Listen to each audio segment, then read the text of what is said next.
الحمد لله وكفى وسلام على عباده الذين اصطفى أما بعد فأعوذ بالله من الشيطان الرجيم بسم الله الرحمن الرحيم واعف عنا واغفر لنا وارحمنا أنت مولانا فانصرنا على القوم الكافرين. میرے دوستوں و ساتھیوں، اللہ تعالیٰ کا احسان ہے کہ اللہ تعالیٰ نے ہمیں دین کے لیے بیٹھنے کی توفیق عطا فرمائی. میرے استاد حضرت مفتی غلام محمد صاحب دامت برکاتہ نے بتا دیا کہ یہاں بیٹھنے کا مقصد کیا ہے. اللہ تعالیٰ ہم سب کو اس کی توفیق عطا فرمائے. اور سچی بات یہ ہے کہ ہم نے اپنے حضرت والا رحمۃ اللہ علیہ سے سنا، شیخ العرب العجم عارف باللہ حضرت مولانا شاہ حکیم محمد اختر صاحب رحمۃ اللہ علیہ سے کہ جو نعمت ہوتی ہے انسان کو اس کی قدر نہیں ہوتی. خود ہم نے حضرت والا رحمۃ اللہ علیہ کے پاس دیکھا کتنی بڑی شخصیت تھے، بڑے بڑے اکابرین بزرگان دین حضرت والا رحمۃ اللہ علیہ کو اپنا بڑا سمجھتے تھے. شیخ الاسلام مفتی تقی عثمانی صاحب دامت برکاتہم ہوں یا مفتی اعظم پاکستان مفتی رفیع عثمانی صاحب رحمۃ اللہ علیہ ہوں، اور جتنے اکابرین تھے پورے پاکستان دنیا بھر کے حضرت والا رحمۃ اللہ علیہ کو بڑا سمجھتے تھے. شیخ الحدیث حضرت مولانا سلطان محمود صاحب رحمۃ اللہ علیہ جنہوں نے 30 برس سے زائد بخاری شریف پڑھائی، وہ تب فرماتے تھے اگر میرے پاس وقت ہوتا تو میں حضرت والا شیخ العرب العجم عارف باللہ مولانا شاہ حکیم محمد اختر صاحب رحمۃ اللہ علیہ کے پاس آتا. حضرت مفتی عبدالرؤف صاحب سکھروی دامت برکاتہم تو پابندی سے آتے رہتے تھے، لیکن اب آپ دیکھیں پوری دنیا سے لوگ آتے تھے، لیکن حضرت والا رحمۃ اللہ علیہ جس جگہ موجود تھے اس کے آس پاس جو لوگ تھے وہ کتنا آتے تھے، کیونکہ ہمارا تو بچپن وہاں گزرا، آس پاس بنگلے بلڈنگ. میرا نظریہ یہ ہے کہ صرف حضرت والا کے ارد گرد جتنے گھر اور بلڈنگیں تھیں اگر ان کے 5% بھی لوگ حضرت والا کے پاس آتے تو مسجد میں خانقاہ میں جگہ نہ ہوتی بیٹھنے کی. تو یہ ایک اللہ تعالیٰ کی طرف سے معاملہ ہے، کیا حکمتیں ہیں ہمیں نہیں پتا کہ جو نعمت پاس ہوتی ہے اس کی قدر نہیں ہوتی. اب ہمارے استاد حضرت والا رحمۃ اللہ علیہ کے خلیفہ ہیں، اب باہر سے جو آئیں گے چاہے وہ کوئی بھی ہو ان کو بڑی عزت دی جاتی ہے اور مہمان کو عزت دینی بھی چاہیے، لیکن جتنا قریب شیخ ہو مصلح ہو اتنا زیادہ فائدہ ہوگا، ان سے اصلاح کرانے میں زیادہ فائدہ ہوگا. لیکن شیطان جو ایسا معاملہ کرتا ہے کہ میرے والد صاحب حضرت فیروز عبداللہ محمد صاحب دامت برکاتہم نے فرمایا کہ شیطان کا سب سے بڑا دشمن عالم اور شیخ ہوتا ہے. وہ اس کی پوری کوشش ہوتی ہے کہ کسی طرح اس شخص کو اپنے امام سے، اپنے استاد سے، اپنے مربی سے بدگمان کرنے کی کوشش کرتا ہی رہتا ہے. تو اللہ تعالیٰ ہمیں اس کی توفیق عطا فرمائے کہ جو جس جگہ بھی ہے وہاں جو اللہ والے ہیں علماء ہیں ان کی قدر کرنے کی اللہ تعالیٰ ہمیں توفیق عطا فرمائے. اور ان حضرات کی قدر اصل یہ ہے کہ ان کے پاس جو اللہ تعالیٰ کی محبت ہے، جو درد دل ہے، نسبت مع اللہ ہے، اللہ تعالیٰ وہ حاصل کرنے کی توفیق عطا فرمائے. مفتی اعظم پاکستان مفتی شفیع صاحب رحمۃ اللہ علیہ کتنے بڑے شخصیت تھے کہ دارالعلوم دیوبند کے بھی بڑے مفتی تھے. اتنے بڑے شخصیت مفتی اعظم پاکستان، ان کی مجلس میں 50-60 لوگ آتے تھے، اور جب حضرت کا انتقال ہوا تو پتہ نہیں کہاں سے لوگ آ گئے. مشہور بات ہے ایک اللہ والے نے کہا کہ اتنے لوگ حضرت کی زندگی میں کہاں تھے. اسی طرح ہمارے حضرت حکیم الامت مجدد الملت مولانا اشرف علی صاحب تھانوی رحمۃ اللہ علیہ کے بارے میں کہ لوگ کہاں سے آتے تھے. تھانہ بھون کے لوگ یہ کہتے تھے بڑے میاں میں ہے کیا کہ لوگ اتنا دور سے آتے ہیں. لیکن جب حضرت تھانوی رحمۃ اللہ علیہ کا انتقال ہوا تو ہندو حکومت کو اسپیشل ٹرین چلانی پڑی. اتنے زیادہ لوگ، اسی طرح جتنے اللہ والے ہیں آپ ان کے جنازے میں دیکھیں کہ بے انتہا رش ہوگی، اور ہونی بھی چاہیے، کیونکہ بزرگان دین فرماتے ہیں کہ بعض لوگوں کے جنازے ایسے ہوتے ہیں کہ جو پڑھتا ہے اس کی بخشش ہو جاتی ہے، ایسے وہ اللہ تعالیٰ کے پیارے ہوتے ہیں۔ حضرت مولانا یوسف جامی صاحب شہید رحمۃ اللہ علیہ کا جب انتقال ہوا، حضرت کی شہادت ہوئی، تو میرے والد صاحب حضرت فیروز محمد صاحب دامت برکاتہ نے فرمایا بیٹا ہم بھی چلتے ہیں جنازے میں۔ مئی کا مہینہ تھا، کراچی میں مئی میں گرمی بہت ہوتی ہے، تو رات کے وقت اتنا بڑا جنازہ تھا جس کی کوئی حد نہیں۔ جنگ اخبار نے کہا کہ 7 سے 10 لاکھ لوگ تھے، اتنے زیادہ لوگ۔ تو ہم جنازے میں ابھی بنورو ٹاؤن کے روڈ پر ہم موجود تھے، اتنا رش تھا، وہاں جگہ ملی۔ تو میری عمر اس وقت 16-17 برس تھی، تو مجھے صاف محسوس ہوا کہ آسمان سے کوئی پرانی چیز ٹپک رہی ہے، لیکن سمجھ میں نہیں آیا۔ اتنے میں میرے والد صاحب کے بھتیجے جس کی عمر اس وقت 9 سال تھی، اس نے والد صاحب سے کہا چچا یہ وائٹ وائٹ کیا گر رہا ہے، یہ سفید سفید کیا گر رہا ہے؟ 9 سال کا بچہ اس نے یہ کہا۔ تو میرے والد صاحب نے اس وقت بھی فرمایا، بعد میں بیان میں بھی فرمایا مجھے محسوس تو ہو گیا تھا کہ یہ اللہ تعالیٰ کا نور برس رہا ہے، لیکن مجھے زبان پر لانے کی ہمت نہیں ہو رہی تھی کہ کوئی پتہ نہیں کیا سمجھے کا۔ لیکن جب اس بچے نے مجھے کہا کہ چچا یہ کیا گر رہا ہے، تو میں سمجھ گیا یہ حضرت پر انوارات برس رہے تھے۔ تو اصل قدر یہ ہے کہ ان اللہ والوں کی مجلس میں آئیں، ان کے پاس بیٹھیں، اللہ تعالیٰ کی محبت حاصل کریں۔ حضرت مفتی شفیع صاحب رحمۃ اللہ علیہ کی مجلس جمعے کے دن اثر کے بعد ہوتی تھی۔ مفتی شفیع صاحب رحمۃ اللہ علیہ فرمایا کرتے تھے کہ آپ ہر جمعے کو میرے پاس آتے ہیں تو آپ یہ نیت کر کے آئیں کہ آج جب ہم حضرت کے پاس جائیں گے تو ہم یہ گناہ چھوڑ دیں۔ ایک گناہ چھوڑنے کی بغیر نیت کر لو، آہستہ آہستہ سب گناہ انشاءاللہ چھوٹ جائیں گے۔ اللہ تعالیٰ ہمیں اس کی توفیق عطا فرمائے۔ اللہ تعالیٰ اس مل بیٹھنے کا جو مقصد ہے، اللہ تعالیٰ کو راضی کرنا، جس کو ہمارے حضرت فرماتے تھے یریدون وجہ، کہ ہماری مراد اللہ تعالیٰ کی ذات ہو۔ اور یہاں تک ہمارے حضرت نے فرمایا کہ جب کسی نیک مجلس میں جاؤ، اپنے مربی اور شیخ کی مجلس میں جاؤ تو جانے سے پہلے استغفار کرو، اللہ تعالیٰ سے معافی مانگو، اے اللہ مجھے محروم نہ فرما، میرے گناہوں کی نوسط کی وجہ سے مجھے میرے شیخ کے، میرے امام صاحب کے فیض سے محروم نہ فرما، اور استغفار کر کے جاؤ۔ یہ حضرت والا نے بیان کیا۔ بیان کے بعد ایک صاحب نے حضرت والا سے کہا حضرت میں آپ کی مجلس میں 1.5 برس سے آ رہا ہوں، مجھے 1.5 برسوں میں اتنا فائدہ نہیں ہوا جتنا آج جب آپ نے یہ جملہ فرمایا۔ میں نے دلی دل میں اللہ تعالیٰ سے معافی مانگی، آج جتنا مجھے فائدہ ہوا ہے پہلے کبھی اتنا فائدہ نہیں ہوا۔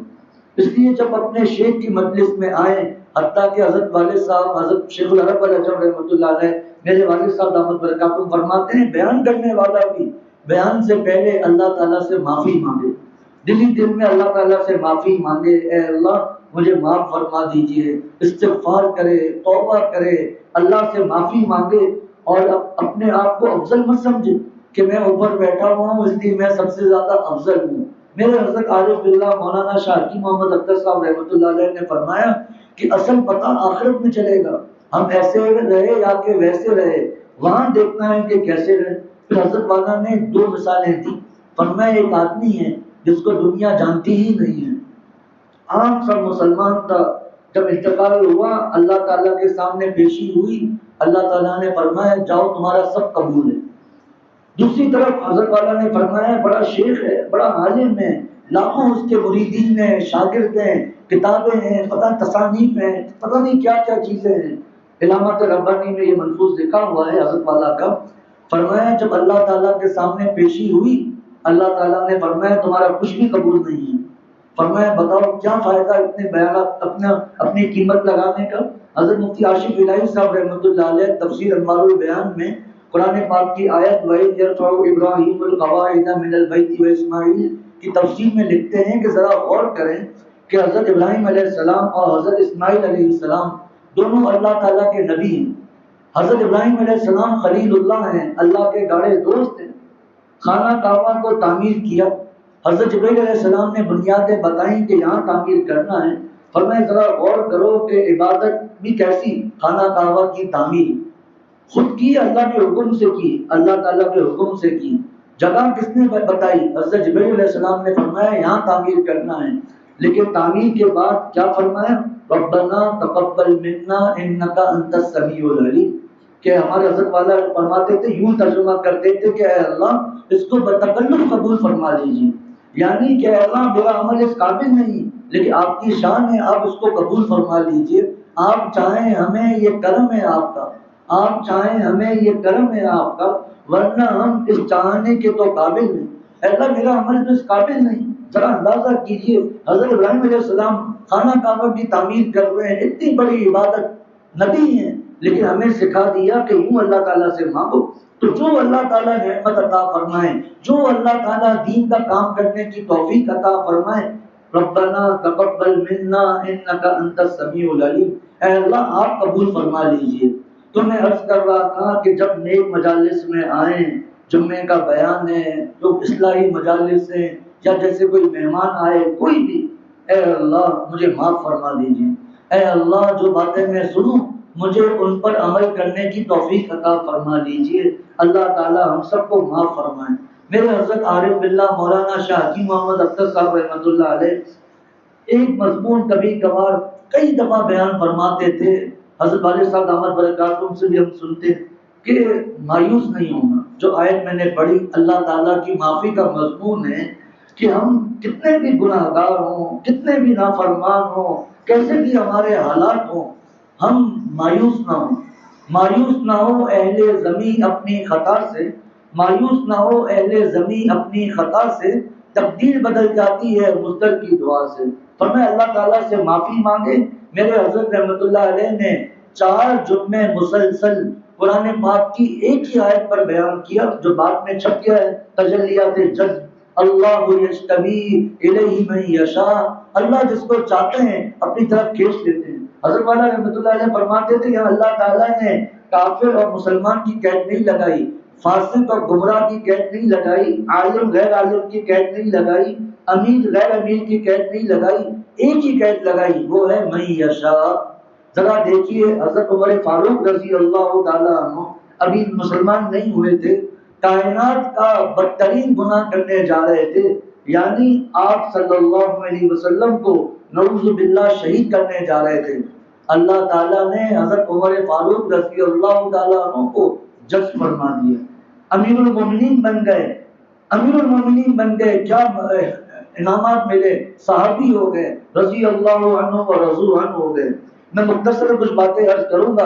اسی طرح حضرت خالد بن ولید رضی اللہ تعالیٰ عنہ غزوہ احد کے موقع پر مسلمان نہیں ہوئے تھے، ان کی جنگی تدبیر کی وجہ سے 70 صحابہ شہید ہوئے، خود پیارے نبی صلی اللہ علیہ وسلم کے دندان مبارک شہید ہوئے، خون مبارک بہا، لیکن جب اللہ تعالیٰ نے ان کو ایمان عطا کیا تو حضور صلی اللہ علیہ وسلم نے فرمایا کہ مکے والوں نے آج اپنے دلوں کا پھل تمہیں دے دیا، اور بعد میں ان کو لقب کیا ملا؟ سیف اللہ۔ ابو جہل جو آپ صلی اللہ علیہ وسلم کا سب سے بڑا دشمن، جب یہ بدر کے موقع پر مارا گیا تو ابو جہل کا بیٹا جس کا نام تھا اکرمہ، وہ کہنے لگا کہ اب میں آپ صلی اللہ علیہ وسلم سے پہلے سے زیادہ دشمنی کروں گا، اپنے ابا کا بدلہ بھی لوں گا، لیکن اللہ تعالیٰ نے ان کو ایمان سے بعد میں نواز لیا۔ فتح مکہ کے بعد نام ہو گیا حضرت اکرمہ رضی اللہ تعالیٰ عنہ۔ اسی کو حضرت والا فرماتے تھے جو جوش میں آئے دریا رحم کا، جو جوش میں آئے دریا رحم کا، گبر 60 سالہ ہو فخر اولیاء۔ جب اللہ تعالیٰ کی رحمت کو جوش آتا ہے تو اللہ تعالیٰ کافروں کے سردار کو صرف مسلمان نہیں بناتے، فخر اولیاء بنا دیتے ہیں۔ جیسے آپ کے سامنے یہ مثالیں موجود ہیں، حضرات صحابہ رضوان اللہ علیہ اجمعین، ویسے تو سبھی صحابہ جذب تھے، لیکن یہ میں 2-3 نام ان صحابہ کے نام لیے جو اسلام کے سب سے بڑے دشمن تھے، لیکن بعد میں اسلام کی سب سے زیادہ حفاظت کرنے والے بندے۔ حضرت خالد بن ولید رضی اللہ تعالیٰ عنہ کو سیف اللہ کا لقب ملا، اللہ کی تلوار۔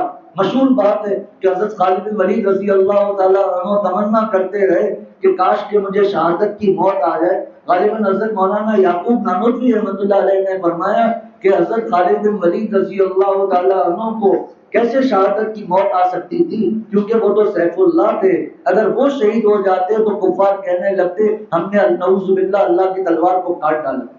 تو اللہ تعالیٰ نے، یہ تو صحابہ کے معاملات تھے نا، کوئی کہہ سکتا ہے کہ جی یہ تو صحابہ کا معاملہ تھا، یہ جو اللہ تعالیٰ کا جذب ہے، اللہ تعالیٰ اپنی طرف کھینچ لیتے ہیں، یہ آج تک چل رہا ہے۔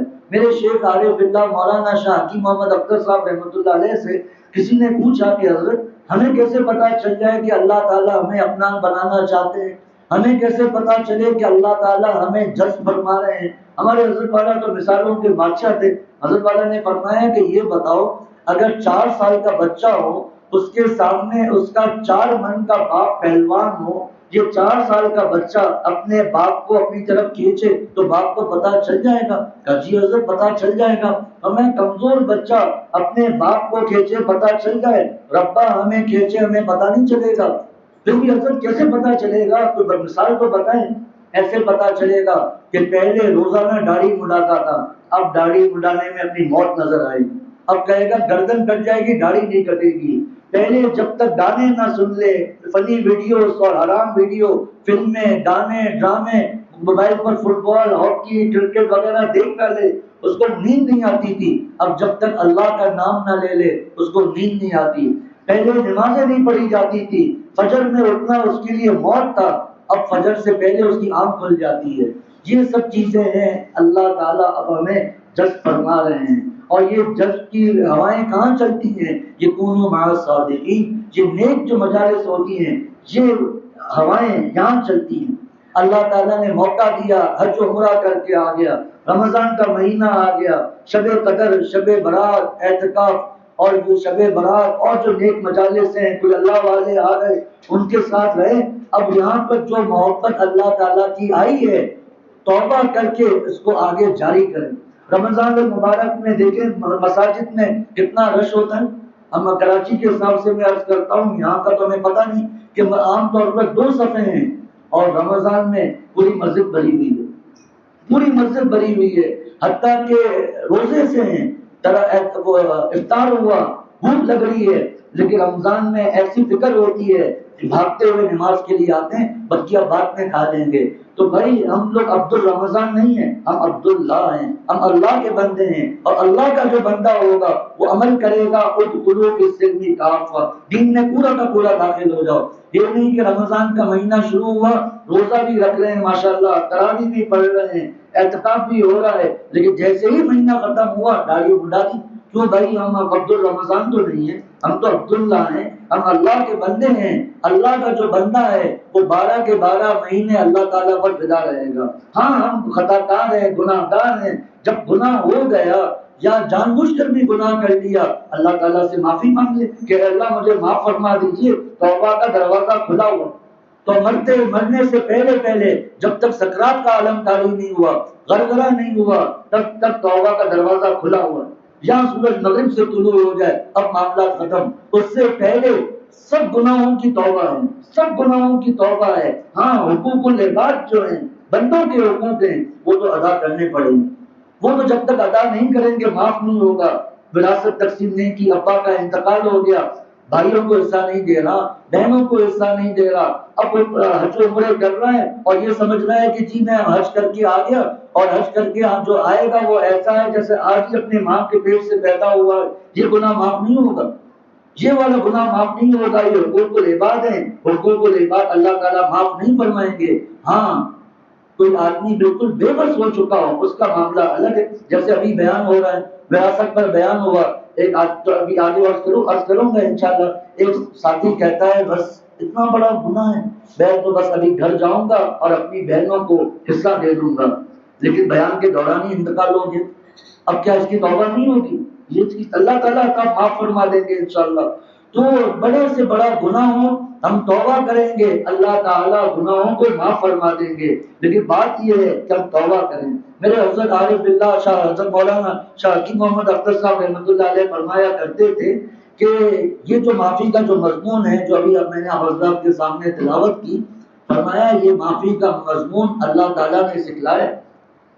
اللہ تعالیٰ نے سکھلایا ہے کہ مجھ سے یوں معافی مانگو، جیسا کہ معافی کا مضمون قرآن پاک میں جگہ جگہ موجود ہے. ربنا ظلمنا انفسنا وان لم تغفر لنا وترحمنا لنكونن من الخاسرين رب اغفر وارحم وانت خير الراحمين ومن يغفر الذنوب الا الله. اور اللہ کے علاوہ ہے کون جو گناہوں کو معاف کرے؟ قرآن پاک کی کئی آیتیں اللہ تعالیٰ نے اسی توبہ پر اور معافی پر بیان کی ہیں تاکہ ہم لوگ مایوس نہ ہوں. جس طرح میرے شیخ رحمۃ اللہ علیہ یہ آیت پڑھتے تھے ان اللہ یغفر الذنوب جميعا، کہ اللہ تعالیٰ تمام گناہوں کو معاف فرما دیں گے. یہ ہمارے حضرت کی بات میں عرض کر رہا ہوں، ہمارے حضرت والا رحمۃ اللہ علیہ کی بات میں عرض کر رہا ہوں. فرمایا کہ دیکھو عربی گرامر کے اعتبار سے دیکھیں، اس جملے میں کئی تاکید ہیں، کئی تاکید ہیں کہ اللہ تعالیٰ نے قرآن میں اگر یہی آ جاتا کہ اللہ تعالیٰ گناہوں کو معاف فرما دیتے ہیں، یہی ہمارے لیے کافی تھا. لیکن اللہ تعالیٰ ان تاکید، الذنوب میں الف لام تاکید کے تمام گناہ، جمیع تاکید، جملہ اسمیہ، اتنی تاکید کے ساتھ اللہ تعالیٰ فرما رہے ہیں کہ اللہ تعالیٰ تمام گناہوں کو معاف فرما دیں گے. اور دوسری آیت میں آتا ہے وَمَن يَغْفِرُ الذُّنُوبَ إِلَّا اللَّهُ، اور اللہ کے علاوہ ہے کون جو گناہوں کو معاف کرے. اب کہتے ہیں کہ اللہ تعالیٰ کیسے معاف فرمائیں گے؟ حضرت عقیب الامت مجدد الملت مولانا اشرف علی صاحب تھانوی رحمۃ اللہ علیہ فرمایا کرتے تھے کہ بعض لوگ یوں کہتے ہیں میرے اتنے گناہ ہیں اللہ تعالیٰ کیسے معاف فرمائیں گے. حضرت تھانوی رحمۃ اللہ علیہ نے فرمایا کہ بظاہر تو یہ بندہ تواضع اور عاجزی اختیار کر رہا ہے کہ میرے اتنے گناہ ہیں، لیکن فرمایا اس سے بڑا کوئی متکبر نہیں. یعنی تمہارے گناہ اللہ تعالیٰ کی معافی سے بڑھ کر، اللہ تعالیٰ تو یہ فرما رہے ہیں کہ میں تمام گناہوں کو معاف کر دوں گا. ہم کہتے ہیں اللہ تعالیٰ میرے گناہوں کو کیسے معاف فرمائیں گے؟ ہم معافی مانگ کر تو دیکھیں، اللہ تعالیٰ سے معافی مانگ کر تو دیکھیں. ذرا اندازہ کیجئے، مثال کے طور پر ابھی ہمیں پتہ چلے کہ یہاں علاقے میں ایک 100 برس کا بوڑھا آدمی ہے، کافر ہے، ابھی پتہ چلا کہ اس نے کلمہ پڑھ لیا، ماشاءاللہ. اس کے 5 منٹ کے بعد پتہ چلتا ہے جی اس کا انتقال ہو گیا، سکرات کا عالم طاری ہونے سے پہلے کلمہ پڑھا اور اس کے بعد اس کا انتقال ہو گیا.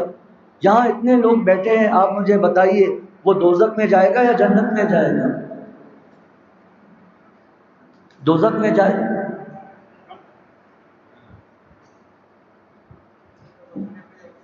وہ دوزخ میں جائے گا یا جنت میں جائے گا؟ جنت میں جائے گا. نہ اس نے کوئی نماز پڑھی، نہ اس نے کوئی روزہ رکھا، نہ کوئی اس نے زکوٰۃ ادا کی، نہ حج، نہ تلاوت، کچھ بھی نہیں، کوئی نیکی نہیں کی. ایک نیکی تھی کلمے کی، جنت میں چلا جائے گا. آپ مجھے بتائیے جو اللہ 90 برس 100 برس کا کفر معاف کر لیتا ہے، وہ ہمارے گناہوں کو کیسے معاف نہیں کرے گا؟ صرف حقوق العباد معاف نہیں ہوں گے، بس وہ حقوق العباد کی کچھ مثالیں عرض کروں گا انشاءاللہ تعالی آخر میں. وہ معاف نہیں ہوں گے، وہ ادا کرنے ہوں گے. بقیہ جتنے گناہ ہیں اللہ تعالیٰ سب گناہوں کو معاف فرما دیں گے. اب میں وہ آیت پڑھنے لگا ہوں، قرآن پاک کی آیت. یہ جو مضمون بیان کر رہا ہوں یہ ہمارے شیخ عارف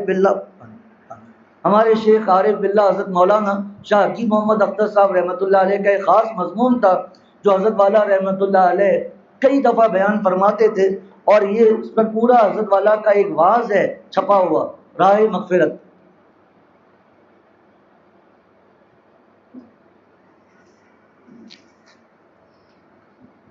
راہ مغفرت حضرت والا کا یہ واعظ ہے.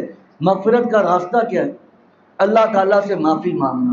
اب یہ قرآن پاک کا مضمون ہے کہ میرے بندوں مجھ سے یوں معافی مانگو، جس طرح قرآن پاک میں اللہ تعالیٰ ارشاد فرماتے ہیں استغفروا ربکم، اپنے رب سے معافی مانگو. معلوم ہوا کہ ہم سے گناہ ہوں گے اور معافی مانگنے کا حکم دینا یہ دلیل ہے کہ اللہ تعالیٰ معاف فرمائیں گے. اور آگے کیا فرمایا؟ انہ کان غفارا، کہ اللہ تعالیٰ بہت زیادہ معاف کرنے والے ہیں. میرے حضرت فرماتے تھے بہت زیادہ، غفار مبالغے کا صیغہ ہے، بہت زیادہ معاف کرنے والے. ایک جگہ فرمایا غافر الذنب، اللہ تعالیٰ گناہوں کو معاف کرنے والے ہیں. وقابل التوب، توبہ کو قبول کرنے والے ہیں. بظاہر دونوں جملے ایک جیسے ہیں، گناہوں کو معاف کرنے والے، توبہ کو قبول کرنے والے. بظاہر دونوں کا مطلب ایک ہی ہے، لیکن حضرت مفتی اعظم پاکستان مفتی شفیع صاحب رحمۃ اللہ علیہ نے دونوں میں فرق بیان کیا ہے.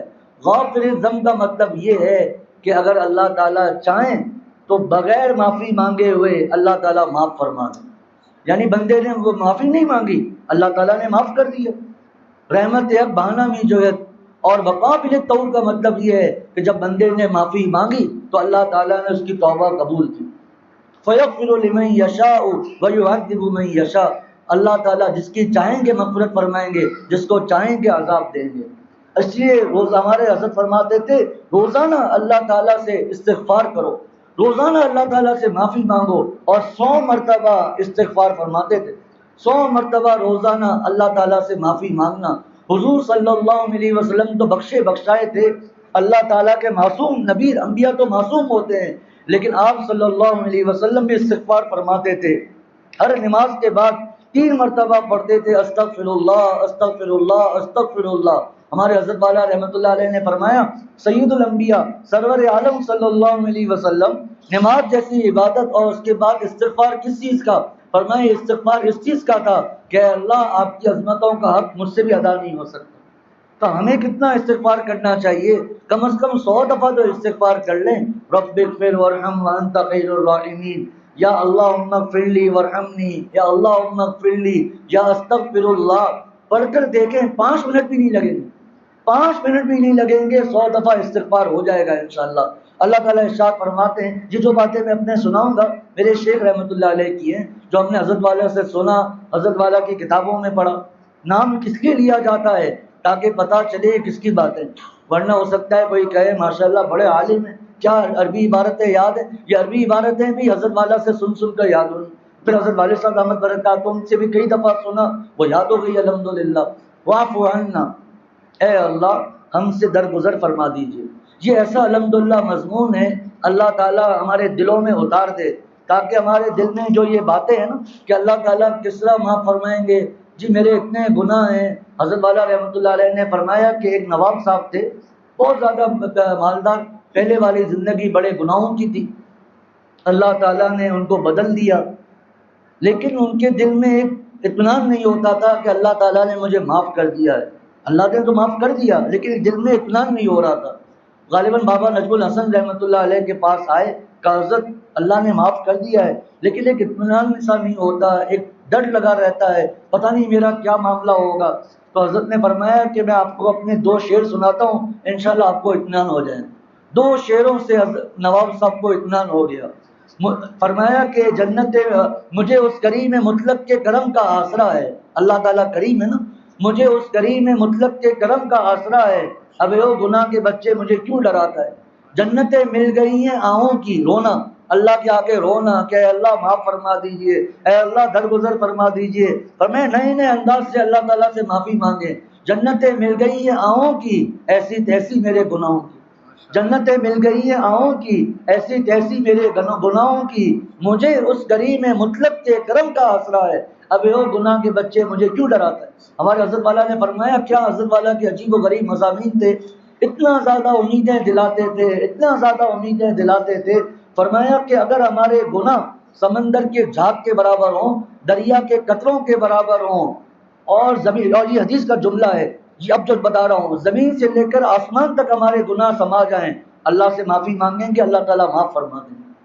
شرط یہ ہے کہ اللہ سے معافی، حتیٰ کہ میرے والد صاحب دامت برکاتہ نے فرمایا کہ اگر ہمیں ایسا لگتا ہے کہ میں تو گناہوں کا عادی ہوں، میں تو گناہوں کا چیمپئن ہوں، مجھ سے تو گناہ چھوٹ ہی نہیں سکتے ہیں، تو فرمایا ٹھیک ہے، بھلے یہ سمجھانے کے لیے جملہ ہے ورنہ کوئی کسی کو گناہ کی اجازت نہیں دے سکتا، فرمایا بھلے گناہ کرو لیکن رات کو سونے سے پہلے معافی بھی تو مانگیں، جتنے گناہ کرنے کریں روزانہ رات کو معافی مانگے، اے اللہ مجھے معاف فرما دیجئے۔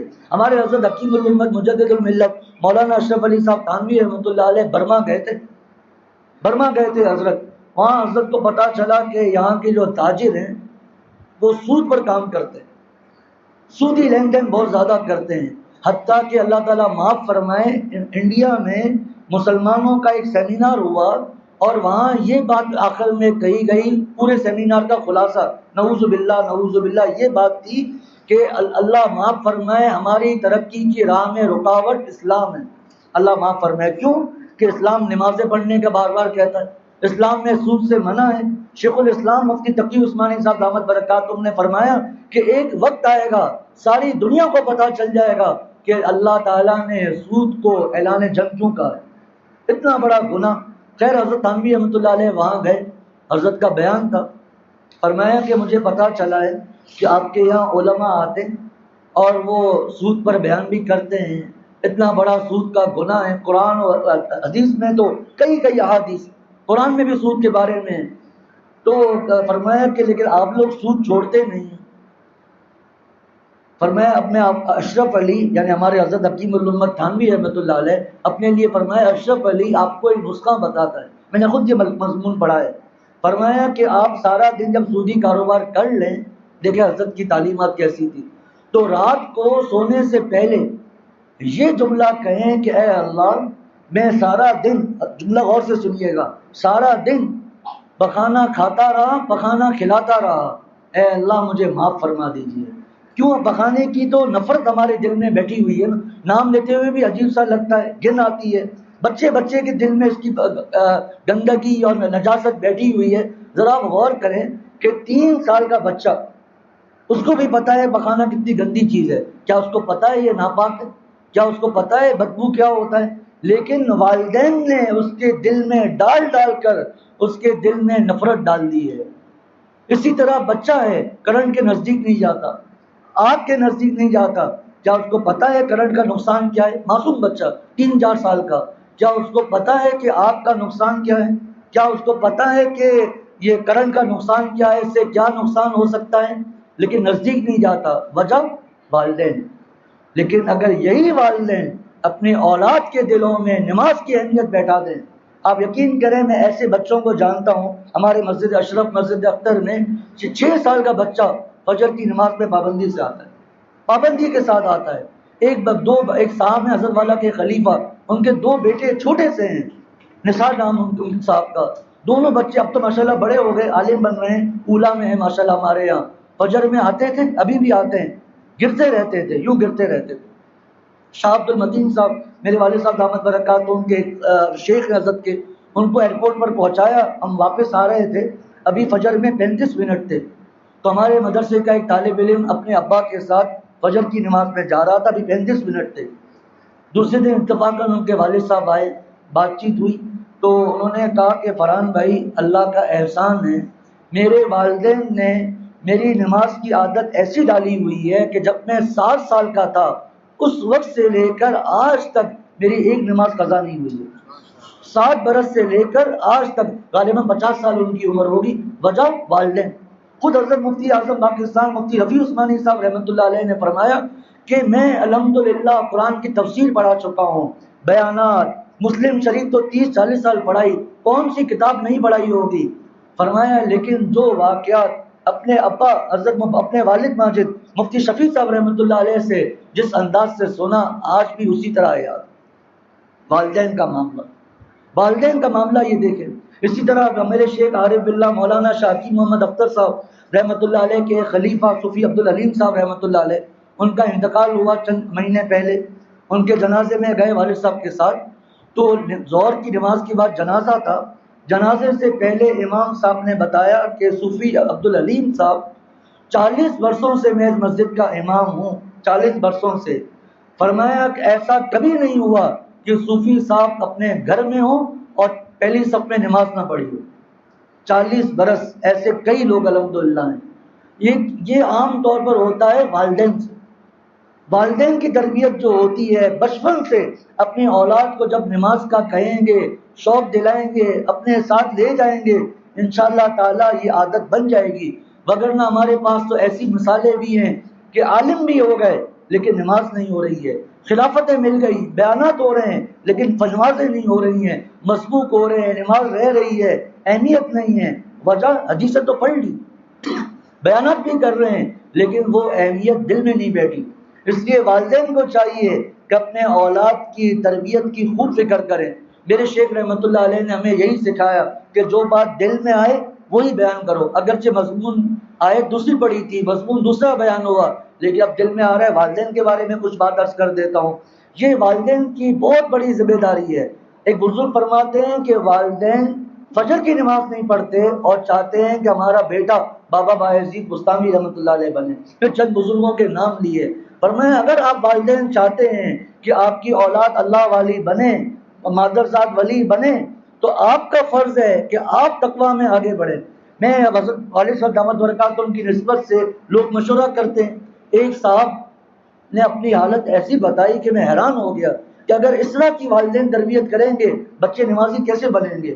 آپ کو پتہ نہیں یقین آئے یا نہ آئے، میں عجیب و غریب آپ کو واقعہ سناتا ہوں. ایک صاحب نے مجھے بتایا کہ بھائی جی میری نمازوں کی جو عادت نہیں، اگرچہ میں اللہ تعالیٰ کو یہ جواب نہیں دے سکتا، میں بالغ ہوں، مکلف ہوں، لیکن میری جو نمازوں میں سستی ہے اس کی وجہ میرے چچا اور میرے بڑے بھائی اور میرے ابا ہیں.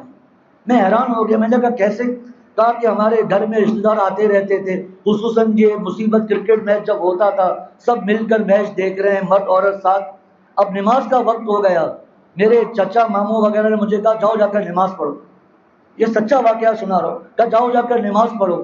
کہا اب وہ خود بھی کرکٹ دیکھ رہے ہیں، میں بھی کرکٹ پہ لگا ہوا تھا، پھر کہہ رہے ہیں نماز پڑھو نماز پڑھو. تو آخر ہم بدتمیزی تو نہیں کر سکتے. میں نکل جاتا نماز پڑھنے کے لیے. نماز پڑھ کے آیا، میرے چچا ماموں ابا بھائی وغیرہ ویسے ہی بیٹھے ہوئے کرکٹ دیکھ رہے ہیں، نماز تک نہیں پڑھی، قضا کر دیتے ہیں. کب مجھ سے پوچھا تم نے نماز پڑھی؟ میں نے کہا ہاں میں نے پڑھی. اب دوسرا سوال، جو آدمی نماز نہیں پڑھ رہا وہ سوال کر رہا ہے، تو میں تکبیر اولیٰ ملی؟ کہا نہیں. کب جاؤ تم کرکٹ نہیں دیکھو گے، کرکٹ حرام ہے دیکھنا، وہ اس کی بات نہیں ہو رہی ہے، ابھی تربیت کی بات ہو رہی ہے. کہا 2-3 دفعہ میرے ساتھ ایسا کیا.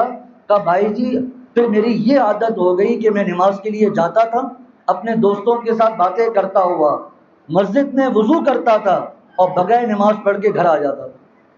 یہ اگر ہم چاہتے ہیں کہ ہماری اولادیں نماز پڑھیں، وہ اللہ والی بنیں، ہمارا فرض ہے کہ ہم ان کو نماز کے لیے جگائیں، گھر میں ماحول بنائیں. فضائل اعمال شیخ الحدیث مولانا زکریہ صاحب رحمۃ اللہ علیہ کی کتاب کی تعلیم گھر میں کریں، بزرگوں کی باتیں گھر میں سنائیں. انشاءاللہ تعالی ہماری اولاد اللہ والی بنے. اور ساتھ ساتھ یہ دعا، آج کل کے زمانے میں یہاں کے حالات نہیں پتہ، ہمارے کراچی میں نشہ عام ہو گیا، نشہ عام ہو گیا ہے، شراب تک عام ہو گئی ہے. اللہ تعالیٰ حفاظت فرمائیں. نشہ، چرس، افیون.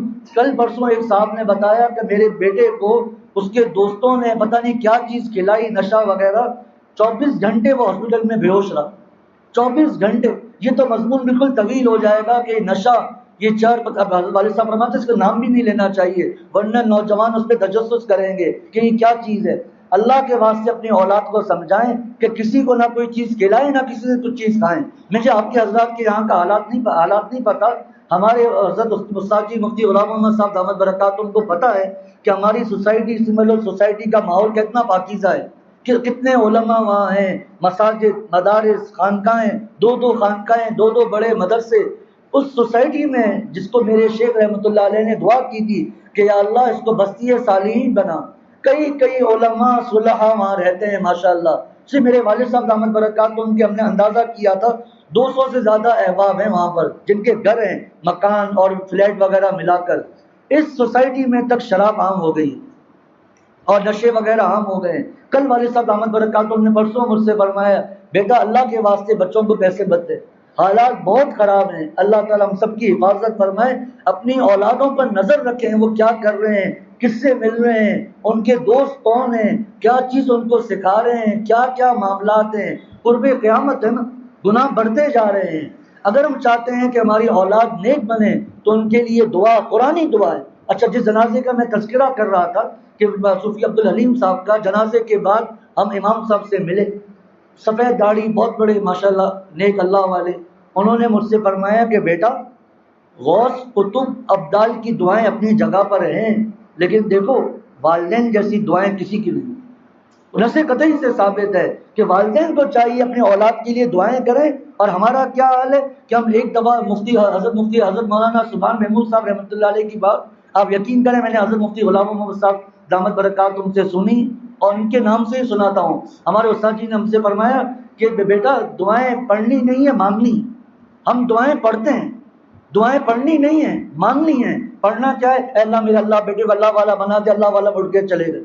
اور میرے دادا رحمۃ اللہ علیہ سندھی میں جملہ فرماتے تھے، ہو سکتا ہے آپ کو بےحد بھی لگے لیکن اس کا مزہ سندھی میں ہے.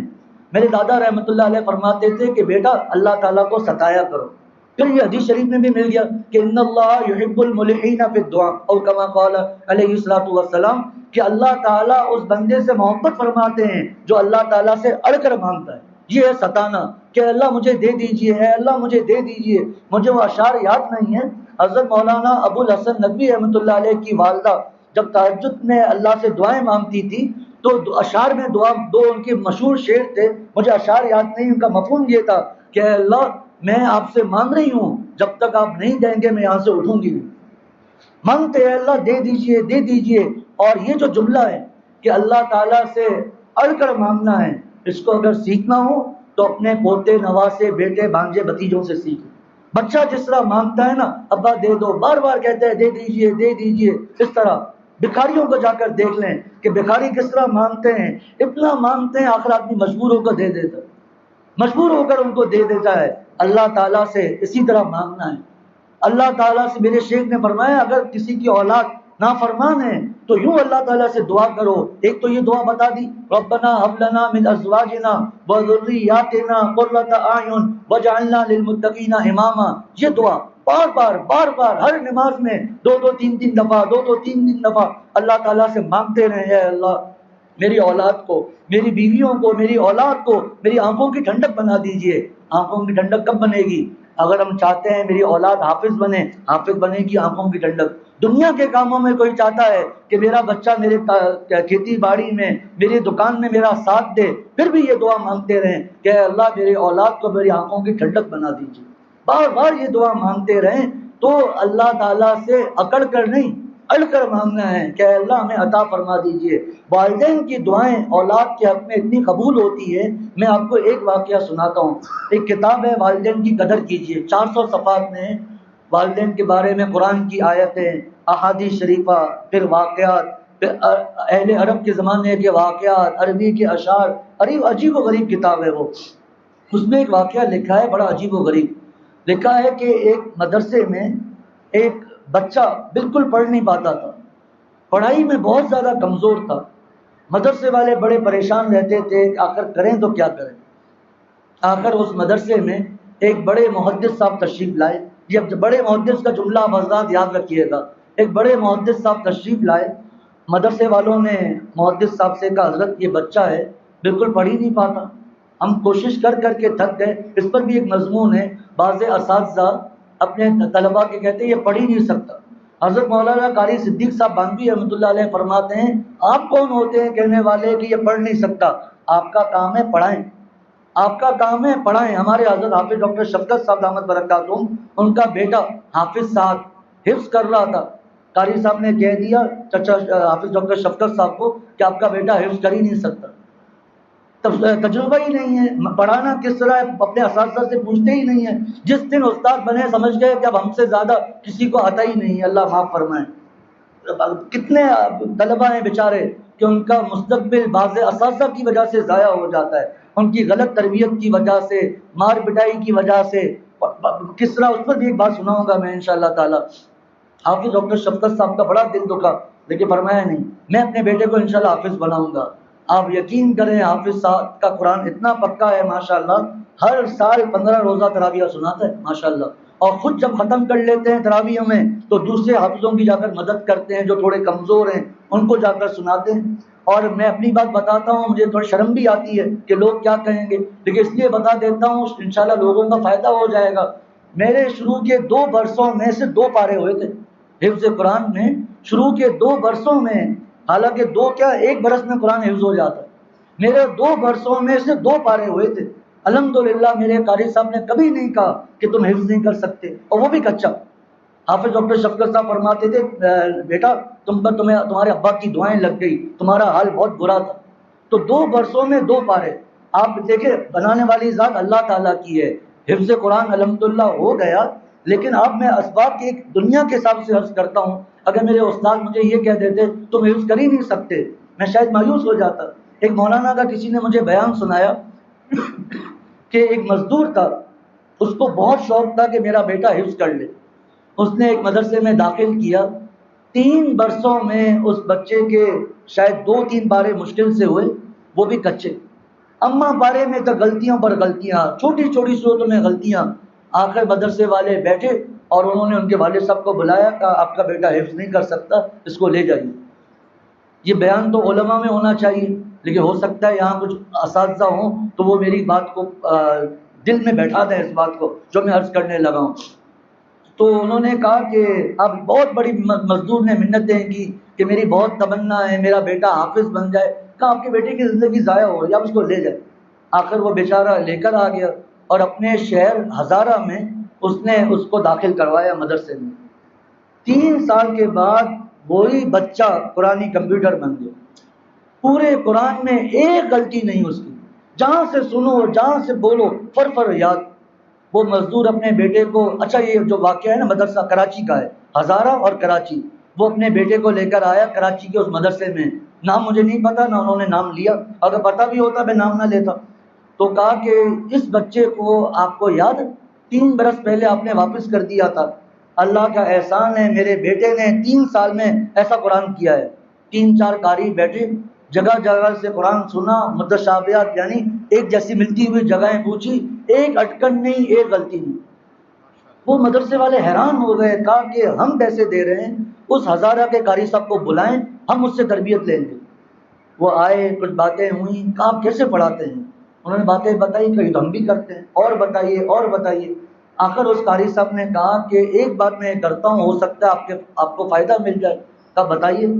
کہا کہ جب میرے بچے رات کو عشاء کے بعد میں ان کو پڑھاتا ہوں، وہ سونے چلے جاتے ہیں، میں رات کو 2 وضو کرتا ہوں، 2 رکعت پڑھتا ہوں اور اللہ تعالیٰ سے رو رو کر دعائیں کرتا ہوں کہ یا اللہ یہاں تک میرا کام تھا میں نے کر لیا، آگے آپ مدد فرما دیجئے۔ کہ بس یہ ایک کام ہے جو آپ لوگ شاید نہیں کرتے۔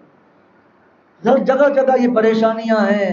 میں اساتذہ سے درخواست کرتا ہوں، حضرت والد صاحب کو جب میں نے واقعہ سنا ہے، حضرت والد صاحب نے اپنے اوپر لے لیا کہ بیٹا بالکل صحیح بات ہے، میں بھی اپنے حضرت کی عاجزی ہے لیکن مجھے سمجھا رہے تھے، پر میں بھی اپنے طلبہ کے لیے دعائیں نہیں کرتا۔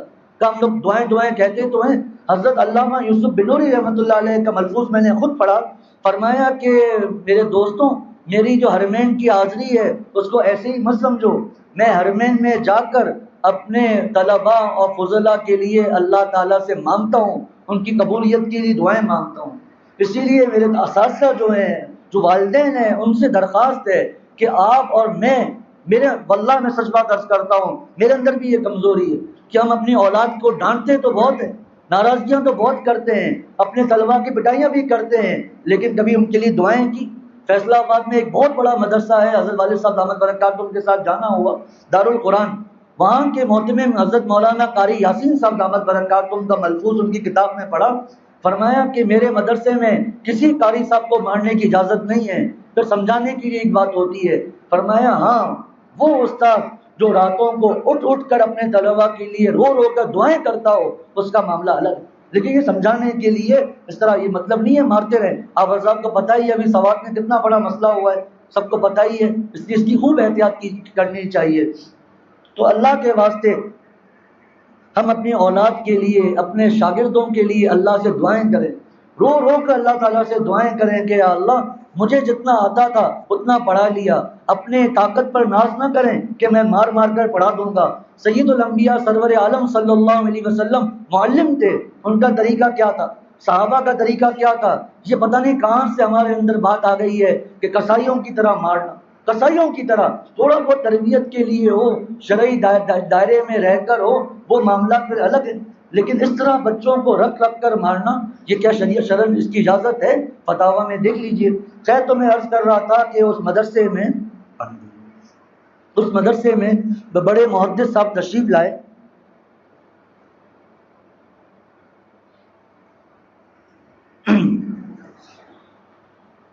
بڑے محدث صاحب تشریف لائے اور انہوں نے آ کر پوچھا بھائی کیا معاملہ ہے؟ کہا حضرت یہ بچہ ہے بالکل پڑھ نہیں پاتا، ہم سب تدبیریں آزما لی ہیں، اب کیا کریں؟ ان بڑے محدث صاحب نے بچے سے کہا کہ بیٹا تمہاری ماں زندہ ہے؟ کہا جی حضرت ماں زندہ ہے۔ کہا ماں سے کہو کہ رو رو کر تمہارے لیے پہلے 2 رکعت پڑھیں، پھر رو رو کر اللہ تعالیٰ سے تمہارے لیے دعائیں مانگیں۔ یہ والدین کی دعا سے کیا کیا ہوتا ہے آگے 2-3 مثالیں انشاءاللہ عرض کروں گا، اب یہی دل میں آ رہا ہے یہی مضمون پورا کر لیتے ہیں انشاءاللہ۔ تو وہ بچہ گھر گیا، اپنی ماں سے کہا کہ اماں یہ آج معاملہ ہوا ہے، ایک بڑے محدث بڑے عالم تشریف لائے تھے اور انہوں نے اس طرح کہا ہے۔ وہ ماں روزانہ 2 رکعت پڑھتی تھی اور رو رو کر اللہ تعالیٰ سے اپنے بچے کے لیے دعائیں مانگتی تھی۔ مشہور جملہ ہے نا، ماں کی دعا جنت کی ہوا۔ مائیں اور والد، ماں باپ والدین یہ اپنے اولاد کے لیے دعائیں کر کے تو دیکھیں انشاءاللہ تعالیٰ، لیکن ایسا نہیں ہے کہ آج ہم دعا مانگیں گے اللہ سے رو کر، کل ہمارا بچہ ایک پارہ یاد کر کے آ جائے گا، ایسا نہیں ہوگا، مسلسل دعائیں مانگنی ہیں۔ اور حضرت شیخ الاسلام مفتی تقی عثمانی صاحب دامت برکاتہم نے قرآن پاک کی آیت لِكُلِّ نَبَإٍ مُسْتَقَرٌّ کی تفسیر میں لکھا ہے کہ یہاں پر دعائیں بھی ہیں، ہر خبر کے لیے ایک وقت مقرر ہے۔ فرمایا اس میں دعائیں بھی ہیں، فرمایا ہم دعائیں کریں چاہے ہمیں ظاہری طور پر قبول نظر آئے یا نہ آئے، کم از کم دعا کرنے کا فائدہ تو ہوگا، اللہ تعالیٰ سے مناجات تو ہوگی، دعا کرنے کا ثواب تو مل جائے گا۔ فرمایا ایک وقت مقرر ہے اس پر وہ چیز مل جائے گی انشاءاللہ تعالیٰ، اس لیے مایوس نہ ہو کہ ہماری دعا قبول نہیں ہو رہی۔ خیر تو ماں نے دعا کرنا شروع کر دی، وہ بچہ جو پڑھ نہیں پاتا تھا وہ اتنا بڑا عالم ہوا کہ اس کتاب میں لکھا ہوا ہے کہ ایک مشہور عالم شیخ مزنی رحمۃ اللہ علیہ سے علمی مناظرہ ہو رہا تھا، علمی بات ہو رہی تھی۔ اب ذرا غور کیجئے گا، وہ جو بڑے محدث صاحب تھے وہ وہاں سے ان کا گزر ہوا۔ اب اس بچے نے جو نوجوان عالم تھا اس نے تو ان کو پہچان لیا کہ یہ وہی عالم ہے، لیکن وہ پہچان نہیں سکے یہ کون سا بچہ ہے، ظاہر سی بات ہے۔ تو اس بڑے محدث نے کہا کہ اس عمر میں اللہ تعالیٰ نے آپ کو ایسا علم عطا کر دیا، یہ کیسے ہو گیا؟ تو یہ عالم فرماتے ہیں کہ میرے دل میں آیا کہ میں ان کو کہوں کہ آپ کی ماں زندہ ہے، اگر آپ کی ماں زندہ ہے تو آپ اپنی اماں سے کہیں آپ کے لیے دعا کریں، اللہ تعالیٰ آپ کو بھی ایسا علم عطا فرمائیں گے۔ لیکن فرمایا مجھے شرم آئی اس لیے میں نے نہیں کہا۔ حضرت والا رحمۃ اللہ علیہ نے مشکات کی شرح مرقات کے حوالے سے فرمایا کہ حضرت امام بخاری رحمۃ اللہ کے والدین کی دعا، حضرت امام بخاری رحمۃ اللہ علیہ کی والدہ مستجاب الدعوات تھی، بلیہ خاتون تھی، اور امام بخاری رحمۃ اللہ علیہ بچپن میں نابینا تھے، ان کی ماں نابینا اندھا یعنی دیکھ نہیں پاتے تھے۔ آج کی جتنی زیادہ ٹیکنالوجی ہے میں نہیں سمجھتا کہ آج بھی کیسی ٹیکنالوجی آ گئی ہے کہ کوئی نابینا ہو اس کو دیکھنا شروع ہو جائے، اس زمانے میں کیا ٹیکنالوجی تھی۔ تو ان کی والدہ روزانہ اللہ تعالیٰ سے دعائیں کرتی تھی کہ اے اللہ میرے بیٹے کی بینائی لوٹا دیجیے، روزانہ۔ حضرت والا نے مشکات کی شرح مرقات کے حوالے سے لکھا ہے کہ ایک مرتبہ خواب میں حضرت ابراہیم علیہ السلام کی زیارت نصیب ہوئی اور فرمایا اے عورت تمہاری دعاؤں کی برکت سے اللہ تعالیٰ نے تمہاری بچے کی آنکھیں لوٹا دی ہیں۔ وہ جب ماں بیدار ہوئی تو دیکھا کہ آنکھیں آ چکی تھیں۔ بنوری داؤن کا رسالہ ہے بینات، ہر مہینے شائع ہوتا ہے۔ تقریباً 1.5 برس پہلے عورتوں کے بارے میں آیا تھا کہ عورتیں دین کی خدمت کس طرح کر سکتی ہیں، پھر کئی بزرگوں کے نام لکھے ہوئے تھے کہ ان کی تعلیم و تربیت میں عورت کہاں، کہیں ماں تھی کہیں بیٹی تھی، جس میں سے ایک نام امام شافعی رحمۃ اللہ علیہ کا لکھا ہے اور ایک نام بخاری شریف کی شرح فتح الباری کے مصنف حضرت حافظ ابن حجر اسقلانی رحمۃ اللہ علیہ کا لکھا ہے۔ تو ان کی والدین کی دعائیں، ماں کی محنتیں، یہ چیز آج کل نہیں۔ حضرت والد صاحب دامت برکاتہم فرماتے ہیں آج کل کے والدین کا نظریہ یہ ہے کہ پوری کی پوری ذمہ داری مدرسے کی ہے، وہی پڑھائیں، وہی سبق پڑھائیں، وہی یاد کروائیں، وہی ان کی اصلاح کریں، سب کچھ انہی کے ذمے ہیں۔ جہاں تھوڑی بہت غلطی ہوتی ہے آ کر مدرسے والوں کو پکڑتے ہیں کہ آپ کی وجہ سے ایسا ہوا ہے، آپ نے ہمارے بچوں کو خراب کیا ہے۔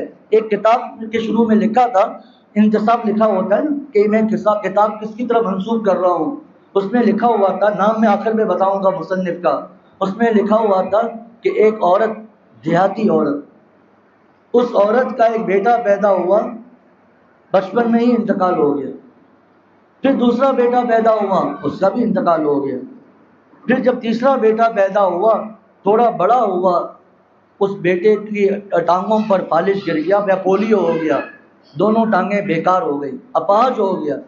کہا اس اپاہج، لکھا ہوا ہے کتاب میں، اس اپاہج بچے نے کئی دفعہ راتوں کو دیکھا کہ اس کی ماں اللہ تعالیٰ سے رو رو کر دعائیں کر رہی ہے کہ اے اللہ میرے بیٹے کو کسی کا محتاج نہ بنا۔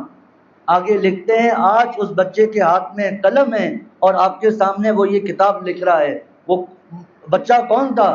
شیخ التفسیر حضرت مولانا اسلم شیخو پوری صاحب رحمۃ اللہ علیہ۔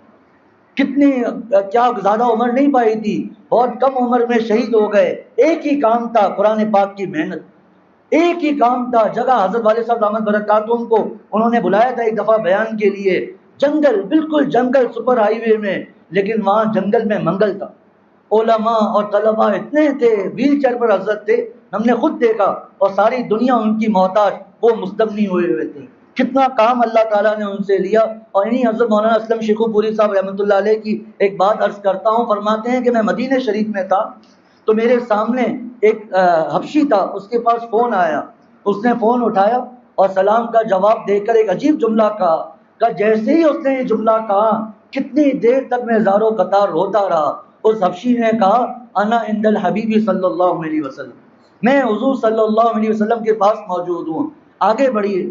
یہ دیکھیں میں اس پر بات عرض کر رہا ہوں کہ اگر ہم چاہتے ہیں، بار بار میں بات دہرا رہا ہوں اپنی، کہ یہ والدین کی دعائیں ہیں، اللہ کے واسطے ہم لوگ اپنی اولاد کے لیے جب دعائیں کریں گے نا انشاءاللہ تعالی ہمیں ثمرات نظر آئیں گے۔ حضرت مفتی اعظم پاکستان حضرت مفتی شفیع صاحب رحمۃ اللہ علیہ، شیخ الاسلام مفتی تقی عثمانی صاحب دامت برکاتہم، مفتی رفیع عثمانی صاحب رحمۃ اللہ علیہ، ان کے حالات تو پڑھیں۔ ہم لوگ ان بزرگوں کا بڑھاپا دیکھتے ہیں، دارالعلوم کراچی دیکھ لیا وہ اتنا بڑا ادارہ ہے، لیکن وہاں کا ماضی تو دیکھیں، ان کے مجاہدات تو دیکھیں، کیسی ماں تھی صابرہ شاکرہ ولیہ۔ حضرت جناب تحسین صاحب رحمۃ اللہ علیہ نابینا تھے، ان کا ایک بیٹا تھا جو دارالعلوم دیوبند میں پڑھتا تھا، جس کا نام تھا مولانا یاسین صاحب رحمۃ اللہ علیہ۔ حالات اتنے تنگ ہو گئے کہ ایک دن مولانا حضرت جناب تحسین صاحب رحمۃ اللہ علیہ نے فرمایا کہ بیٹا اب حالات بہت تنگ ہو گئے ہیں، اب میں خود معذور ہوں، کھانے کو نہیں ہے، اب آپ ایسا کرو اپنی تعلیم کو خیر بات کہو یا مختصر کر دو، بہت پہلے کا پڑھا ہوا بھی یاد۔ تو مولانا یاسین صاحب نے جانا کم کر دیا یا ختم کر دیا، تھے بڑے اللہ والے، اللہ والوں کو دیکھ کر ان کے اساتذہ پہچان لیتے ہیں۔ جس طرح حضرت ہمارے شیخ رحمۃ اللہ علیہ کے ساتھ ہوا، 15 برس کے تھے، بیعت کے لیے گئے حافظ ابو البرکات رحمۃ اللہ علیہ کے پاس کہ مجھے بیعت کر لیجئے۔ حضرت حافظ ابو البرکات رحمۃ اللہ علیہ حضرت تھانوی رحمۃ اللہ علیہ کے خلیفہ تھے۔ ہمارے شیخ عارف باللہ مولانا شاہ حکیم محمد اختر صاحب کو دیکھا اور فرمایا کہ حضرت تھانوی رحمۃ اللہ علیہ نے مجھے خلافت دی ہے عام لوگوں کو بیعت کرنے کے لیے، آپ خاص ہیں، آپ کو کوئی خاص بیعت کرے گا۔ پھر حضرت والا حضرت بلتوری رحمۃ اللہ علیہ سے بیعت ہوئے۔ تو مولانا یاسین صاحب نے جب آنا کم کیا تو دارالعلوم دیوبند کے محتمم نے کہا کہ وہ یاسین کہاں ہے، کیوں نہیں آ رہا؟ تو اساتذہ نے بتایا یہ معاملہ ہے، بلوایا، کہا بیٹا میں چاہتا ہوں آپ پڑھ لو، لیکن میرے پاس اتنا پیسہ نہیں ہے، میں اتنا آپ کو دے سکتا ہوں، مجھے بھی رقم یاد نہیں، اگر آپ اس حالت میں پڑھ لیں تو بہت اچھا ہو جائے گا۔ جناب مولانا یاسین صاحب رحمۃ اللہ علیہ گھر گئے، اپنے ابا کو بتایا، لکھا ہے کتاب میں کہ اس علم کے شیدائی نے جو چاہتا تھا کہ میرا بیٹا عالم بن جائے، کہا بیٹا مجھے منظور ہے، بس ٹھیک ہے آپ عالم بنے، ہم کر لیں گے انشاءاللہ تعالی۔ یہ مولانا یاسین صاحب کا بیٹا تھا جس کا نام تھا محمد شفیع، اور دنیا ان کو جانتی ہے مفتی اعظم پاکستان مفتی شفیع صاحب رحمۃ اللہ علیہ کے نام سے۔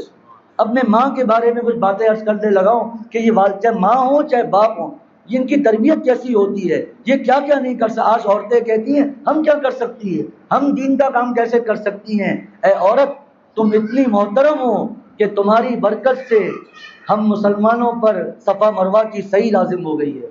حضرت حاجرہ رضی اللہ تعالیٰ نہیں دوڑی تھی، تمہاری برکت سے امت کو زمزم ملا ہے، تمہاری برکت سے امت کو زمزم ملا ہے۔ اور دیکھیں کتنے کتنے معاملات ہیں۔ تو حضرت مفتی شفیع صاحب رحمۃ اللہ علیہ رات کو دیر سے گھر آتے تھے، والدہ کھانا گرم کر کے دیتی تھی۔ ایک دفعہ مولانا یاسین سے مولانا مفتی شفیع صاحب نے فرمایا اماں مجھے مدرسے میں دیر ہو جاتی ہے، دیوبند میں گھر تھا، دیوبند میں ہی پڑھتے تھے، کہا کہ مجھے دیر ہو جاتی ہے، بعض مرتبہ میں مدرسے میں ہی سو جاتا ہوں، آپ ایسا کیجئے کہ کھانا رات کو سونے سے پہلے بس گرم کر کے سو جائیں، میں آ کر کھا لوں گا۔ میں مختصر عرض کر رہا ہوں، ہمارے حضرت والا فرماتے تھے بعد مدت کے ہوئی اہل محبت کی شناخت۔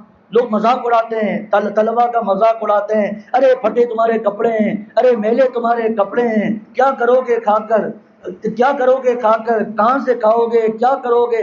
ارے بھائی اللہ کھلائیں گے، کتنے ڈاکٹر ہیں، کتنے انجینئر ہیں، میں جانتا ہوں بے روزگار ہیں، روتے رہتے ہیں، کیا سب انجینئروں کی نوکری لگی ہوئی ہے؟ کیا سب ڈاکٹروں کے ہاسپٹل اور کلینک چلتے ہیں؟ وہ بھی بے روزگار ہیں، کتنے MBA کیے ہوئے خودکشیاں کرتے ہیں، نوکری نہیں ہے، قرضہ چڑھ گیا ہے، کتنے کتنے معاملات ہیں۔ کبھی آپ نے کسی عالم کے بارے میں سنا کہ اس نے خودکشی کی ہو؟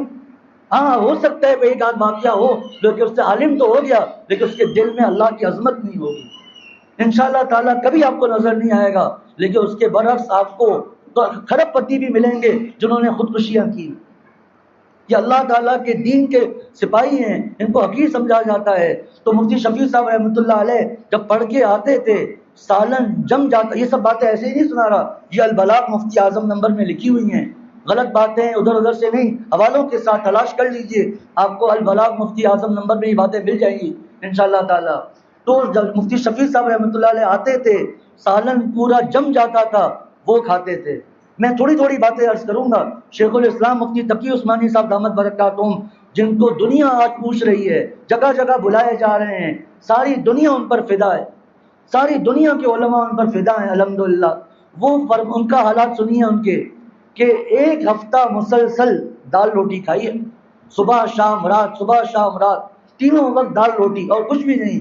چھوٹی کم عمر تھی، اپنی والدہ کے پاس آئے، اماں 7 دن ہو گئے ہیں آپ ہمیں دال روٹی کھلا رہی ہیں اور کچھ بھی کھانے کو نہیں ہے۔ فرمایا کہ بیٹا تمہیں پتہ بھی ہے کہ تمہارے ابا جب ہندوستان سے ہجرت کر کے آئے تو سب کچھ وہاں چھوڑ کے آ گئے ہیں، اب تو ان کے پاس کچھ بھی نہیں ہے۔ یہ ماں، آج کل کی ماں سب کے لیے کہنا جائز نہیں، میرے والد صاحب نے سکھایا، لیکن آج کل کی ماں سب کے لیے کہنا جائز نہیں۔ تمہارا باپ ہے ہی کنجوس، ہے کھلاتا ہی نہیں ہے جان بوجھ کر، یا محنت نہیں کرتا بیٹھا ہوا ہے، ایسے باپ بیچارے باپ میں خودکشیاں کر لیتے ہیں۔ ماں عورت کو صابرہ شاکرہ ہونا چاہیے، کہ حتیٰ کہ ایک بزرگ فرماتے ہیں کہ ایک آدمی تھا نیک تھا، اس کی بیوی بھی نیک تھی، وہ مزدوری کے لیے گیا، سارا دن مزدوری تلاش کی، کچھ مزدوری نہیں ملی، گھر آئے کھانے کو کچھ نہیں، پانی پی کر سو گئے۔ دوسرے دن پھر مزدوری کے لیے گیا، سارا دن مزدوری تلاش کی، کچھ بھی نہیں ملا، کوئی مزدوری نہیں ملی، گھر آئے پانی پی کر سو گیا۔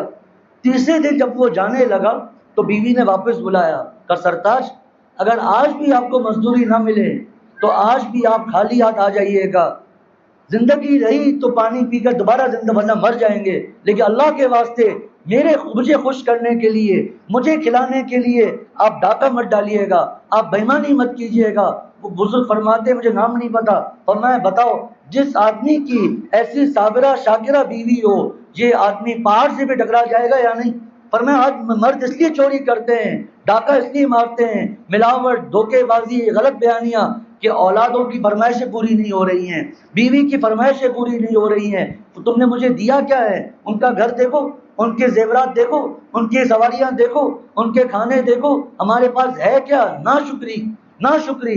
جو اللہ نے دیا میں اس کا حقدار ہوں، مجھے اس کا حقدار ہوں میں، جو اللہ تعالیٰ، کسی کو اللہ تعالیٰ دے کر آزماتے ہیں، کسی کو لے کر آزماتے ہیں۔ کہ حضرت والا شاہ عبد المتین صاحب دامت برکاتہم نے فرمایا کہ دیکھو پرندے کے 2 پر ہوتے ہیں نا، 2 پر ہوتے ہیں تو وہ اڑتا ہے، اگر 2 پر نہیں ہوئے، 1 پر ہوا پھر؟ فرمایا اللہ تعالیٰ نے ہم مسلمانوں کو بھی 2 پر دیے ہیں، ایک صبر کا پر، ایک شکر کا پر۔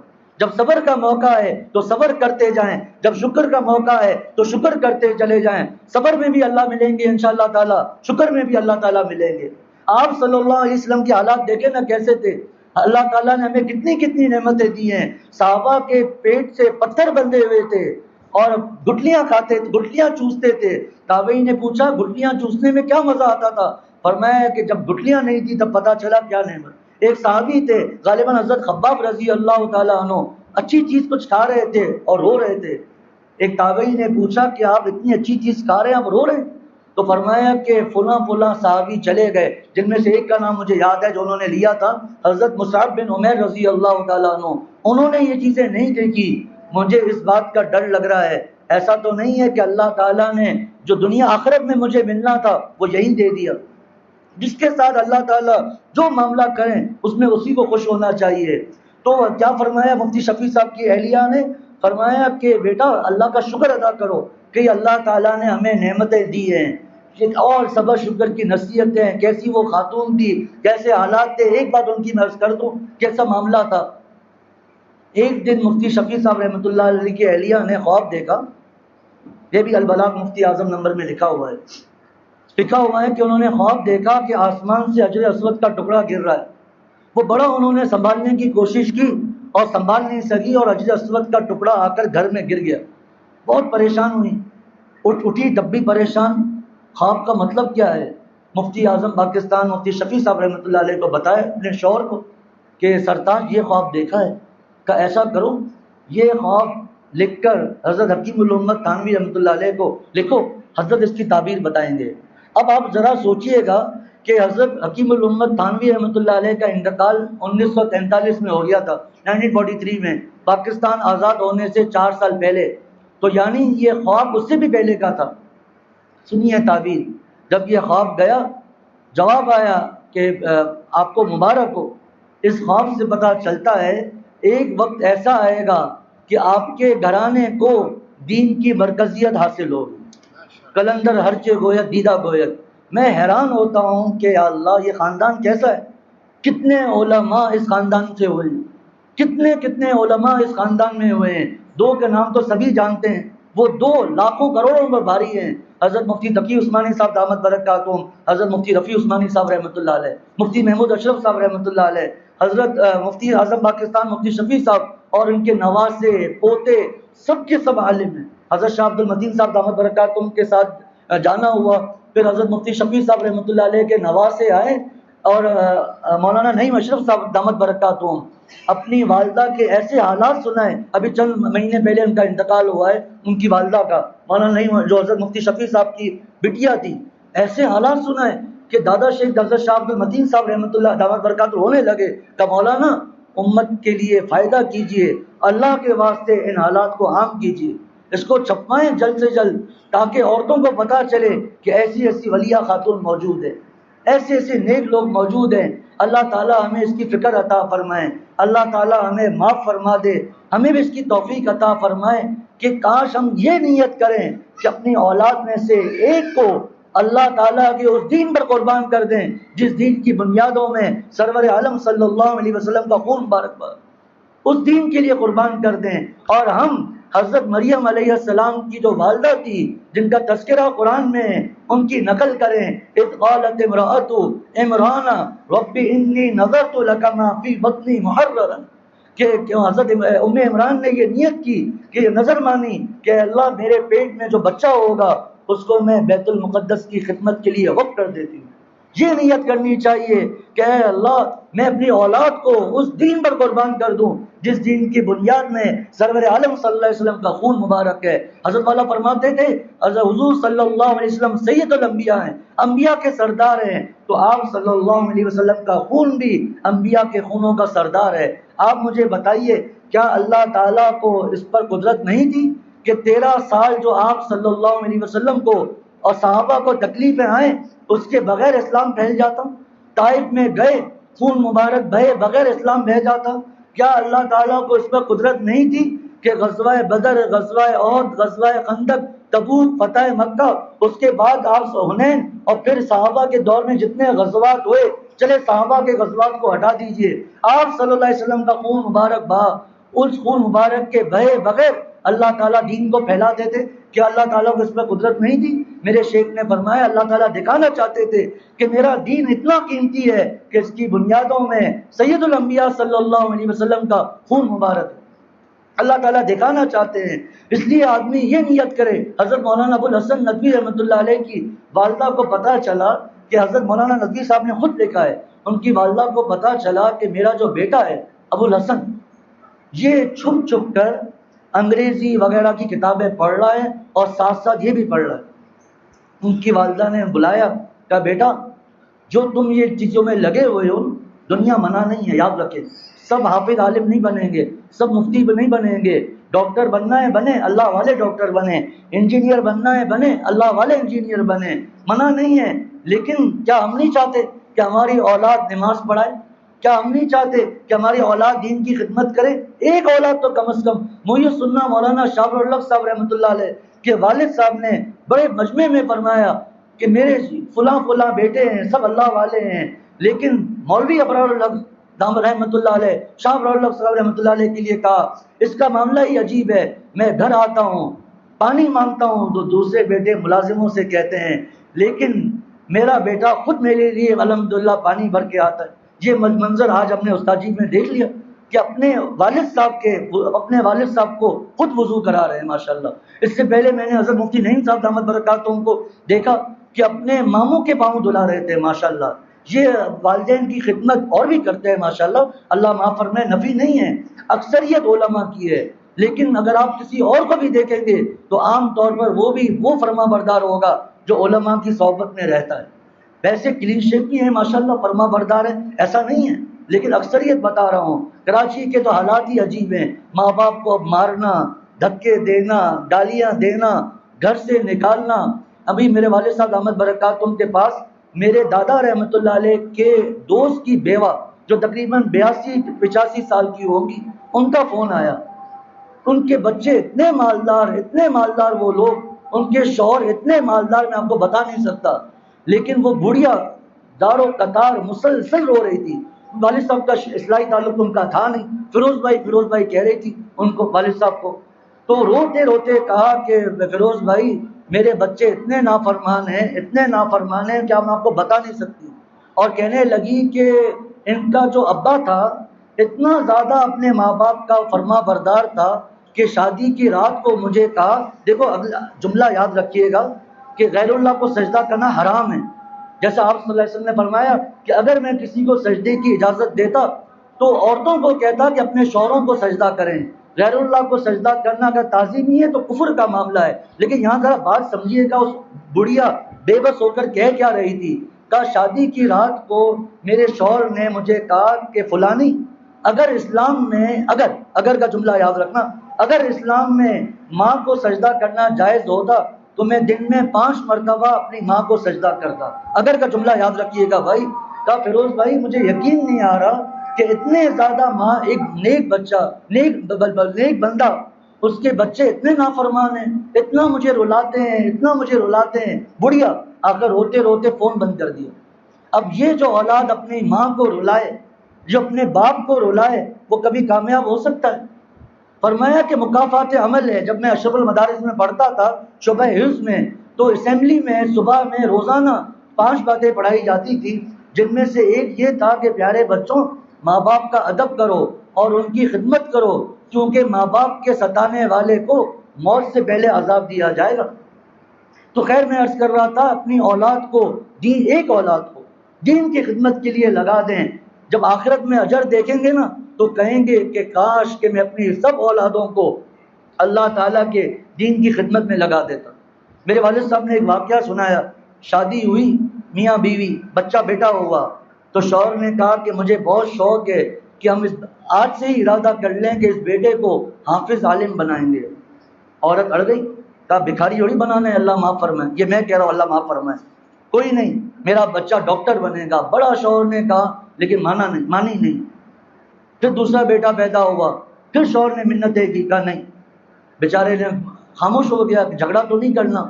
تیسرا بیٹا ہوا، پھر یہی جھگڑا، لیکن بیوی نہیں مانی. آخر چوتھا جب بیٹا ہوا تو شوہر اڑ گیا، کہا دیکھو 3 مرتبہ تمہاری بات مانی، سب اسکولوں میں پڑھ رہے ہیں، یہ بچہ میرے حساب سے چلے گا. میں علماء سے مشورہ کروں گا کہ حضرت تھانوی رحمۃ اللہ علیہ فرماتے ہیں، ہمارے حضرت حکیم الامت تھانوی رحمۃ اللہ علیہ، آج لوگ کہتے ہیں کہ علماء ایسے ہیں، فرمایا کہ یہ انتخاب آپ لوگ کرتے ہیں. تحفۃ العلماء میں لکھا ہوا ہے کہ انتخاب آپ لوگ کرتے ہیں کہ یہ ہمارا بچہ انگریزی پڑھے گا، یہ عربی پڑھے گا، یعنی اسکول اور مدرسہ. فرمایا انتخاب کا اختیار ہمیں دیجئے، ہم انتخاب کریں گے آپ کی کون سی اولاد انگریزی پڑھے گی، کون سی اولاد عربی پڑھے گی. فرمایا جب ہم انتخاب کریں گے پھر دیکھیں کیسے کیسے علماء پیدا ہوتے ہیں. حتیٰ کہ فرمایا کہ میرے ابا نے مجھے عربی پڑھائی، میرے بھائی منشی اکبر علی کو انگریزی پڑھائی. میری تائی نے میرے ابا سے کہا کہ یہ تم نے کیا ظلم کیا کہ اکبر علی کو انگریزی پڑھائی ہے، اشرف علی کو تم نے عربی پڑھائی ہے، یہ اشرف علی کھائے گا کہاں سے؟ حضرت والا تھانوی فرماتے ہیں میرے ابا کو جوش آ گیا. فرمایا بھابھی آج آپ نے کہہ دیا، آئندہ کبھی نہیں مت کہنا، دیکھنا اکبر علی جیسے بڑے بڑے اشرف علی کے قدموں میں بیٹھے ہوئے ہوں گے. حضرت تھانوی رحمۃ اللہ علیہ فرماتے ہیں اللہ کا احسان ہے مجھے کبھی غم نہیں ہوا. البتہ میرے بھائی اکبر علی کو بہت غم رہتا تھا کہ کاش کہ میرے ابا مجھے بھی عربی پڑھاتے، میں بھی عالم بن جاتا، میں بھی عالم بنتا. خیر چوتھا بیٹا جب تو کیا کرتے ہیں، اچھا جو بچہ اسکول میں چل نہیں رہا اس کو مدرسے میں ڈال دو. فرمایا کہ ذہین اولاد کو دین کی خدمت کے لیے وقف کرو، ذہین اور سمجھدار کو، پھر دیکھنا کیسا مزہ آتا ہے انشاءاللہ تعالی. خیر تو جب چوتھا بیٹا ہوا کہ اس کو ہم عالم بنائیں گے. آخر بیوی ہار گئی آخر. اس کے بعد اچھا یہ میں الٹ کہہ دیا، باپ نے کہا تھا کہ اسکول پڑھے گا، ماں کی خواہش تھی کہ عالم بنے. تینوں بچوں میں میں الٹ کہہ گیا، تینوں بچوں میں ماں کی خواہش تھی کہ عالم بنے، باپ کی خواہش تھی انگریزی پڑھے. چوتھے میں ماں اکڑ گئی تھی. اب یہ بچے بڑے بڑے عہدوں پر، بڑی بڑی ڈگریوں پر، باپ ہنستا رہتا تھا، دیکھا ماں دیکھو کیا حالت ہے اس کی. کہا کہ چلو ہم امتحان کر لیں. شوہر نے کہا امتحان لے لیتے ہیں. کہا دیکھو آپ کو جس طرح میں ڈرامہ کروں گی آپ کو بھی اسی طرح ڈرامے میں شریک ہونا ہے، درمیان میں کچھ کرنا نہیں ہے۔ کہا ٹھیک ہے۔ اب باپ کو، بیوی نے اپنے شوہر کو یعنی بچوں کے باپ کو پردے کے پیچھے کھڑا کر دیا اور اپنے تھوڑے بال جو ہے وہ بکھیر کر اور ہلکا سا یہاں پر تھوڑا ناخن کا نشان لگا دیا۔ پہلا بیٹا آیا، پڑھا لکھا، دیکھیں پھر عرض کرتا ہوں پڑھانا منع نہیں ہے، ان کے دلوں میں اللہ کی محبت ڈال دیں، انشاءاللہ تعالیٰ اللہ کے بھی فرما بردار رہیں گے، والدین کی بھی فرما بردار رہیں گے۔ کہا اماں کیا ہوا؟ کہا کہ تمہارے ابا نے مجھے اتنا مارا ہے، یہ حال دیکھو کیا ہوا ہے۔ کہا وہ بڈھا ہے کہاں؟ بیٹا کہتا ہے وہ بڈھا ہے کہاں، اس کو آنے تو دو، میں اس کو صحیح کروں گا۔ اب باپ پیچھے کھڑا ہوا ہے پردے کے پیچھے، اس کی حالت خراب۔ دوسرا بیٹا آیا، اس نے دیکھا کیا ہوا؟ کہا وہی تمہارے ابا، انہوں نے یہ میرا حال کیا، اس نے بھی باپ کو ایک دو گالیاں دی۔ تیسرے کا بھی یہی حال۔ چوتھا بچہ عالم، دین کی سمجھ والا، وہ آیا کہ اماں کیا ہوا؟ کہا وہ تمہارے ابا نے میرا یہ حال کیا ہے۔ بیٹھ گیا۔ اماں تو کیا ہوا؟ آپ کے سرتاج ہیں، اگر اتنے عرصے سے آپ کو اتنی نعمتیں دی ہے، آج تھوڑا غصہ آ گیا ہوگا تو کیا ہو گیا؟ اچھی اچھی صبر کی نصیحتیں کرنے لگا۔ باپ نے پردہ کھولا اور آ گیا اور گلے لگ گیا۔ تب بیوی سے کہا مجھے معاف کر دو، آج پتہ چلا اصل بچہ یہی ہے، آج پتہ چلا کہ فرما بردار یہی ہے۔ دیکھیں میں پھر عرض کرتا ہوں پڑھانا منع نہیں ہے، یاد رکھیں، لیکن ان کے دلوں میں اللہ کی محبت تو ڈالیں تاکہ ان کو پتہ تو چلے والدین کے حقوق کیا ہیں۔ ماشاءاللہ کتنے دنیا کے پڑھے ہوئے ہیں، کوئی منع تو نہیں ہے، ماشاءاللہ بڑے فرما بردار ہیں، اور بعض علماء ہیں وہ اپنے حافظ ہیں، وہ اپنے والدین کو ستاتے ہیں، ان کی بدوائیں لیتے ہیں، وہ معاملات اکثریت کی بات ہو رہی ہے۔ بس آخری بات سنا کر ختم کرتا ہوں۔ تو مولانا ابو الحسن ندوی رحمۃ اللہ علیہ کی ماں کو پتہ چلا تو انہوں نے اپنے بیٹے کو بلایا اور کہا بیٹا دیکھو یہ پڑھائی منع نہیں ہے، لیکن تمہارے خاندان میں تمہارے چچا، تمہارے ماموں، تمہارے فلاں سب نے یہ ڈگری حاصل کی ہوئی ہیں، تم نے بھی یہ ڈگری حاصل کر لی تو کیا ہوا؟ تم حضرت شاہ عبد الرحیم جیسے کیوں نہیں بنتے؟ تم حضرت مولانا اشرف علی صاحب تھانوی بہت سے نام لیے، ان جیسے بنو تاکہ تمہارا صدقہ جاریہ بنے۔ اللہ تعالیٰ نے کیا نعمتیں عطا فرمائیں، اللہ تعالیٰ ہم سب کو عمل کی توفیق عطا فرمائے۔ پکا ارادہ تھا کہ توبہ پر مضمون بیان ہوگا اور یہی کر رہا تھا، لیکن اللہ تعالیٰ نے میرے استاد کی برکت سے، میرے والد صاحب کی، میرے والدہ کی دعاؤں کی برکت سے اللہ تعالیٰ نے یہ مضمون ڈال دیا۔ اللہ تعالیٰ ہم سب کو عمل کی فکر عطا فرمائے۔ حضرت والا فرماتے تھے کہ کہ ایک واقعہ سنا کر ختم کرتا ہوں تاکہ مقصد سمجھ میں آ جائے، یہ بات دل میں نہ ہے کہ یہاں پڑھانے سے کچھ منع ہے۔ مجھے سننا مولانا شاہ الرف صاحب رحمۃ اللہ علیہ کے پاس ایک بوڑھا آدمی آیا، کہا حضرت مجھے زکوٰۃ میں کچھ پیسے دے دیجیے۔ کہا ارے کیسی بات کر رہے ہو، تمہارے بیٹے اتنے پڑھے لکھے بڑے بڑے عہدوں پر، انڈیا کی بات ہے، بڑے بڑے عہدوں پر فائز ہیں اور آپ زکوٰۃ دے رہے ہیں، آپ کو شرم نہیں آتی؟ زکوٰۃ کا حق آپ سمجھتے ہیں زکوٰۃ کے مستحق ہیں یا نہیں؟ کہا حضرت اگر آپ زکوٰۃ مجھے نہیں دے سکتے تو کم از کم چل کر میرے گھر میں میرے بچوں کو والدین کے حقوق تو سمجھائیے۔ میں نے اپنی زمینیں بیچ کر، بیوی کے زیورات بیچ کر باہر لندن وغیرہ میں ان کو پڑھنے کے لیے بھیجا، وہاں سے آئے، چاروں کی شادیاں کرائی، اس زمانے میں موبائل عام نہیں تھے، تو اب وہ رات مجھے سرونٹ کوارٹر میں سلاتے ہیں، نوکروں کے کمرے میں، اور مجھے کہتے ہیں کہ ہم آخری شو دیکھ کر آئیں گے، آپ دروازہ کھولیں اور پھر جا کر سرونٹ کوارٹر میں سو جائیں، اگر آپ ایسا کرتے ہیں تو ٹھیک ہے ورنہ گھر خالی کریں۔ اب وہ بات آ رہی ہے، حضرت والا محی السنہ شاہ الرف صاحب رحمۃ اللہ نے فرمایا کہ آپ نے اپنے بچوں کو اللہ کے حقوق سکھائے، آپ صلی اللہ علیہ وسلم کی محبت سکھائی، اسلام سکھایا، دین کو سکھایا، کیا ہم نے پڑھانے سے منع کیا ہے؟ بتائیے کیا ہم نے پڑھانے سے منع کیا ہے؟ فرمایا کہ جس اولاد کو اللہ اور اس کے رسول کے حقوق نہیں پتہ وہ والدین کے حقوق کیا سیکھے گی؟ میں چلوں گا مجھے بھی بے عزت کر دیں گے۔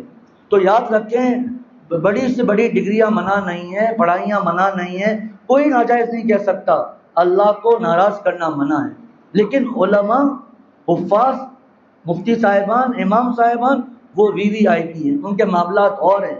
اللہ تعالیٰ ہم سب کو عمل کی توفیق عطا فرمائے۔ وآخر دعوانا ان الحمد للہ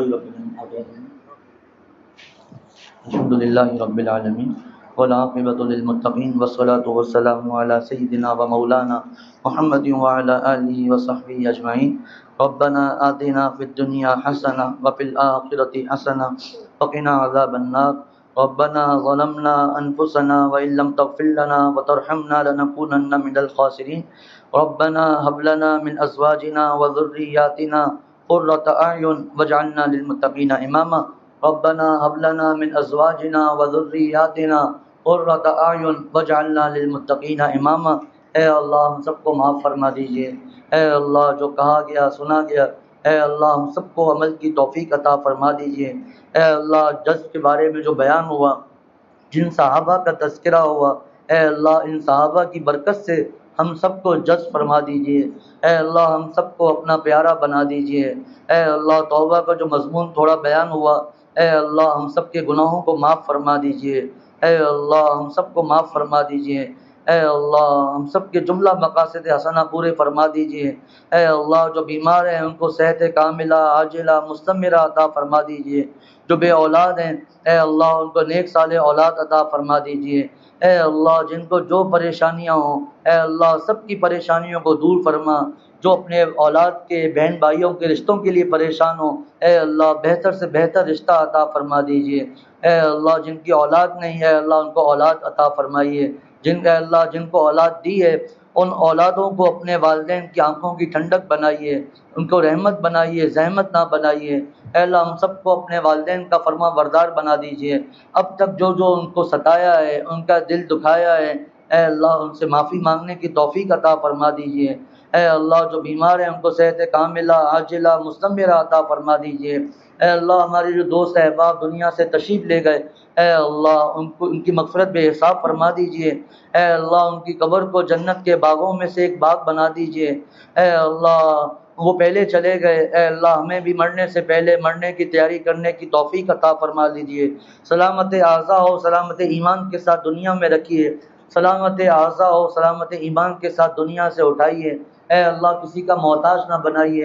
اے اللہ جو قرضے کی وجہ سے پریشان ہے غیب سے خزانے برسا کر اے اللہ قرضے ادا کرنے کی توفیق عطا فرما لیجئے۔ اے اللہ جن کو اپنے بہن بھائیوں کو وراثت میں حصہ دینا ہے نہیں دے رہے، اے اللہ ان کے دلوں میں اپنی محبت ڈال دیجئے، ایسا اپنا خوف ڈال دیجئے کہ ایک ایک روپے کا حساب کر کے اے اللہ وارثوں کا ان کا حق ان تک پہنچانے کی توفیق عطا فرما لیجئے۔ خصوصاً اے اللہ جو اپنی بہنوں کو حصہ نہیں دیتے اے اللہ ان کو اس کی توفیق اور ہمت عطا فرمائیے کہ وہ بہنوں کو ان کا شرعی حصہ ان کو پہنچا دیں، مفتی صاحب سے پوچھ کر ان کو ان کا حصہ پہنچا دیں۔ اے اللہ بعض بھائی ایسے ہیں جو اپنے بھائیوں کو حصہ نہیں دیتے، اے اللہ بعض بیٹے ایسے ہیں جو اپنی ماں کو حصہ نہیں دیتے ہیں، اے اللہ سب کو توفیق عطا فرما لیجئے۔ اے اللہ اسی طرح جو کسی سے قرضہ لیتا ہے اے اللہ بعد میں قرضہ نہیں دیتے، واپس نہیں کرتے، ستاتے ہیں، اے اللہ ان کو اس کی توفیق اور ہمت عطا فرمائیے کہ قرضہ ادا کریں۔ اے اللہ ہم سب کو جتنے حقوق العباد ہیں اے اللہ ان کو ادا کرنے کی توفیق عطا فرما لیجئے۔